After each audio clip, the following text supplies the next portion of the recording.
ജോണേ, നിന്റെ പുറകിലാണ് നിന്റെ പാരൻസ് നിൽക്കുന്നത്.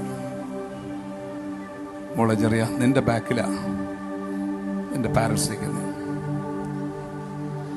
ഇതുവരെ മുമ്പിൽ കൊണ്ടുവരാൻ ഇടയായത് നിങ്ങളുടെ പാരൻസാണ്.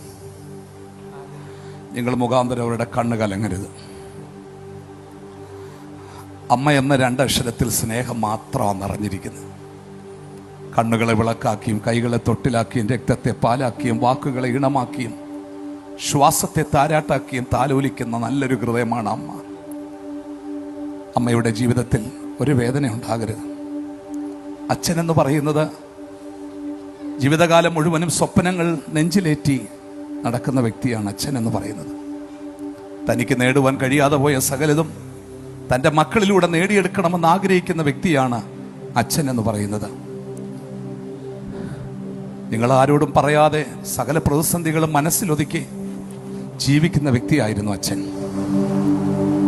ഏത് മക്കളുടെ ഉയർച്ചയുടെ പിന്നിൽ അപ്പൻ്റെ വിയർപ്പിൻ്റെ മണമുണ്ടാകാം. അത്രമാത്രം കഷ്ടപ്പെട്ട് വളർത്തിയ മാതാപിതാക്കളെ നിങ്ങൾ തള്ളിക്കളയല്ലേ. അവരാണ് നിങ്ങളുടെ ജീവൻ, അവരാണ് നിങ്ങളുടെ ആധാരം.